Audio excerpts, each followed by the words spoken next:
guess also Rex saying that he never really liked being a commander and saying we'll demote you, whatnot. I mean, like I never liked being a commander anyways. I guess that explains why in Rebels he still refers to himself as captain. Because my explanation for that one was that I don't know. For my explanation was that in the Ahsoka novel and Rebels, Ahsoka and Rex refer to himself as a captain still. In the Ahsoka novel, I thought, okay, I'll give Ahsoka some leeway because she's known Rex mostly as a captain. Like 99% of the Clone Wars, he was a captain. So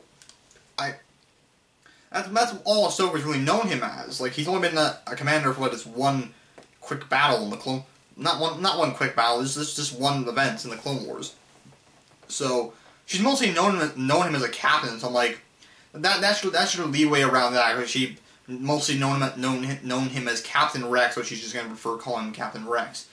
For Rex calling him Captain, I never understood that. Like, because why would you lie about your rank? I guess like my theory is that it was like he preferred not calling himself a commander because commander reminds him of a bad time in his life, like one of the worst times of his life. Reminds of Order 66 and having to let all his brothers die like that. I can't talk at all like saying that word.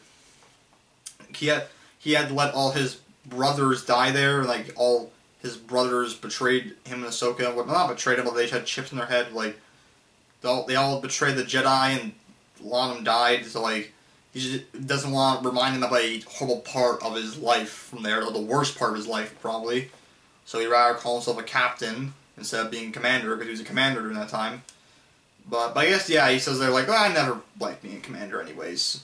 So there's that. But I guess also him being a commander does explain why he's able to give not boss around, but like give orders to Wolf and Gregor during Rebels, because they start pointing their guns at Ezra and Kanan, and he tells them they'll stand down as an order and whatnot. And I mean, I guess you could say because Wolf and Gregor were in the best state of minds. Gregor absolutely was not in a great state of mind. Wolf was kind of like he was like fine. He was like not as bad as Gregor, but he was kind of like. What was it? Itchy. Not itchy. What's the word I'm looking for now? I had it in my head the other day.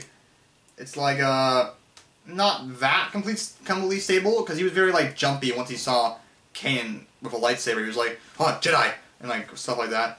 And, yeah, so you could just say that Rex was, like, the most, like, stable out of two of them, but still. You could say also that him being commander now, technically, he could order them and whatnot. Yeah. To get on my topic also about a lot of the stuff that they've now made possibly not canon from the Rebels and Ahsoka novel. One thing is that in the first episode of this arc, Ahsoka contacted Anakin on his personal frequency under the name Fulcrum. And of course Fulcrum was her codename she used during Rebels to give Hera and the Ghost Crew information about Imperial stuff.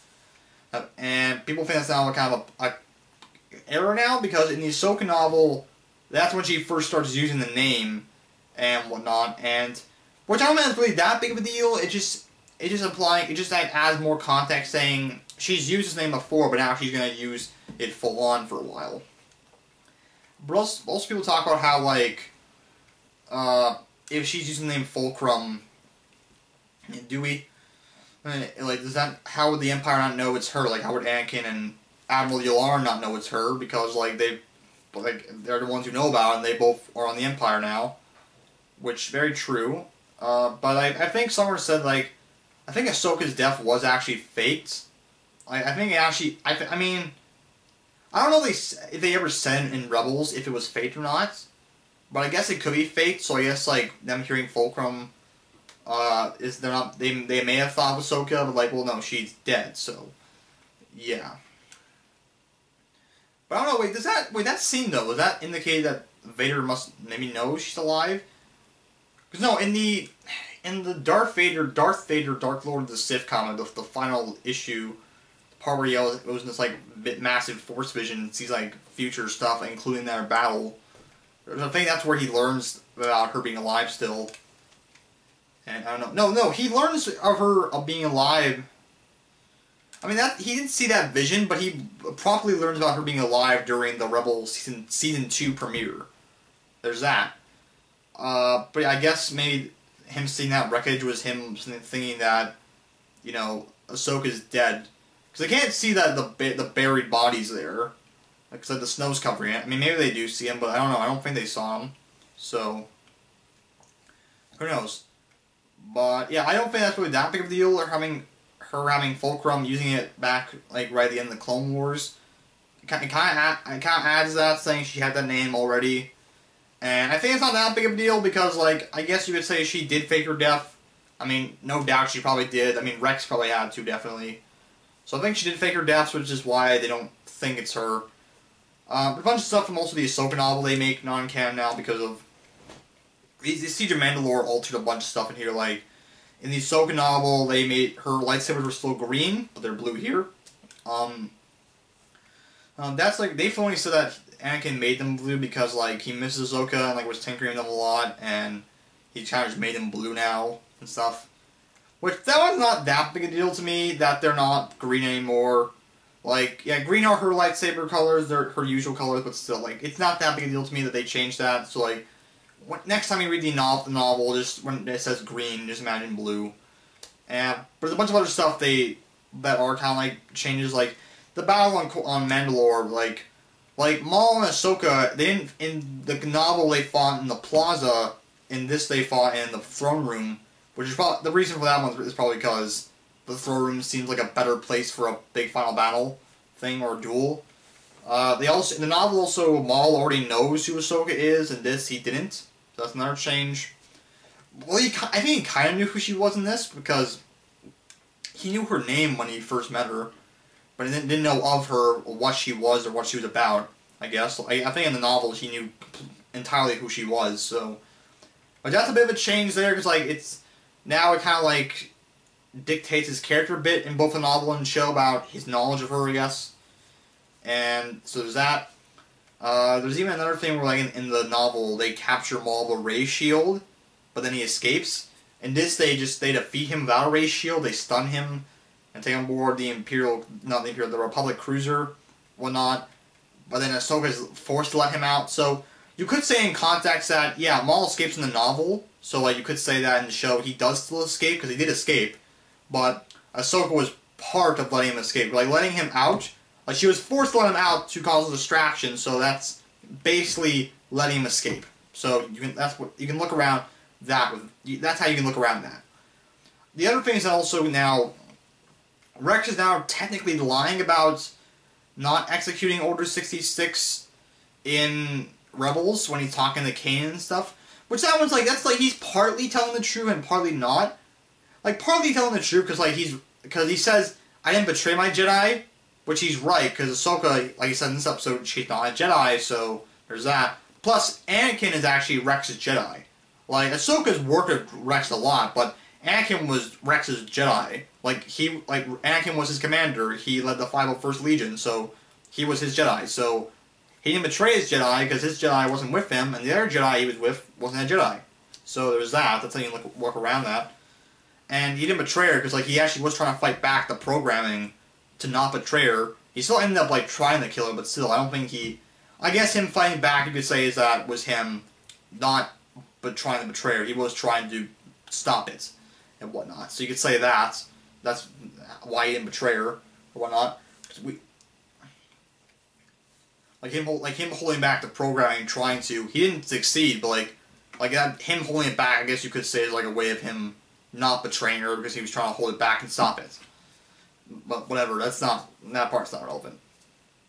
But whatever, like, of course the main thing is, like, he didn't betray her because she's not dead. But him now telling Kanan in Rebels that he didn't betray her because he removed the control chip before, and we all have a choice, that's him lying. Like, in the novel also, it's like he has control chip removed then as well. But I don't know, like, it's weird. Like, for Kanan, we already know Kanan's very, like, as soon as he met the clones, he was very, like, on edge with them, like, oh no, we can't trust them. Like, and it takes him a while to warm up to Rex in the show, so, like, so it feels very weird for Rex to, like, I mean, we know why he didn't tell Kanan the truth, because Kanan would try and probably kill him. But isn't that lying about that make it worse? Like, he's lying about committing Order 66 because he did still do it. He didn't kill Ahsoka, obviously, because she's alive, but, like, still, isn't him lying about that worse? I don't know, like, maybe Ahsoka told Kanan what happened afterwards, I don't know. But we know Kanan, like, Kanan's, like saw two clones he was very close with, like, betray his master and kill her. And one of those clones later on in his comic book did break free of his programming and managed to save Kanan later on, which he doesn't know, which he doesn't know about that he did that. But still, nevertheless, Kanan's on edge of the clones, so I don't get why he's on edge with the clones, so I don't get why he would Rex would lie about that. That's kind of like maybe Ahsoka did tell him, maybe Ahsoka and Rex did tell him the truth later on. I assume so, cause like him saying he had a choice, like he did remove the control chip, but like it was Ahsoka who removed it, not him, and it was after the fact.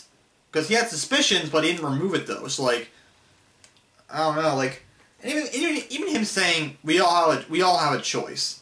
That's not going to help him trust him even more if he learns he lied. Because I'm like, we all have a choice, like, and you chose to keep yours in your head. Like, Kanan's not gonna. I don't know. Maybe Ahsoka and Rex told Kanan the full truth. I don't know. That's probably what happened, I guess. And people are wondering now about if the Ahsoka novel is actually canon. Like, will this become the first official non-canon material that Disney made? It could be, but I mean, like, just because the stuff they talk about on the Siege of Mandalore and Order 66 in that novel may have been retconned now. Like, most of the novel is still canon, because like the rest of the novel shows Ahsoka fighting the sixth brother from the Inquisitors and destroying his lights and killing him by blowing up his lightsabers and purifying his red kyber crystals to make white kyber crystals, and then uses his broken lightsaber to construct her lightsabers. She uses in Rebels, and it also shows her Ahsoka meeting up with Bail Organa on that novel and joining the Rebel Alliance, like the very early version of the Rebel Alliance. So I mean, yeah, the Siege of Mandalore part and Order 66 stuff she talks about in that book it's now been retconned a bit, but most of the book is still canon though, because there's still a lot of important details about the Ahsoka and her story in the rest of the book. So that's my little discussion about that.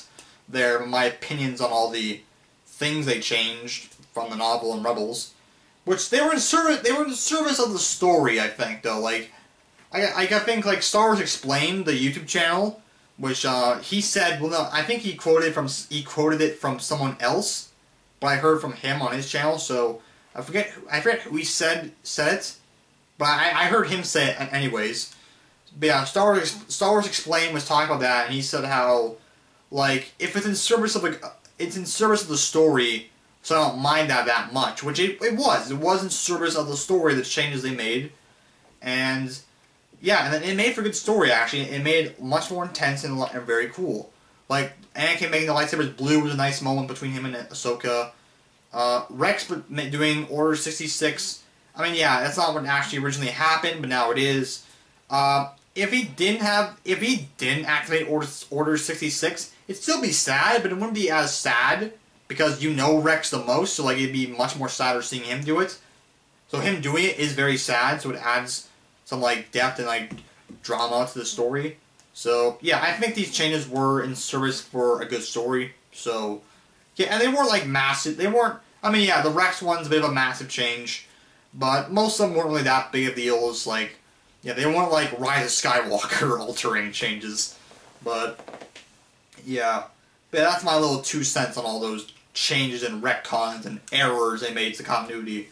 Hey, if you like that video, guess what? YouTube put out a video just for you on the left. Or, if you want to take my advice, watch the most recent video on the right. Thanks for watching.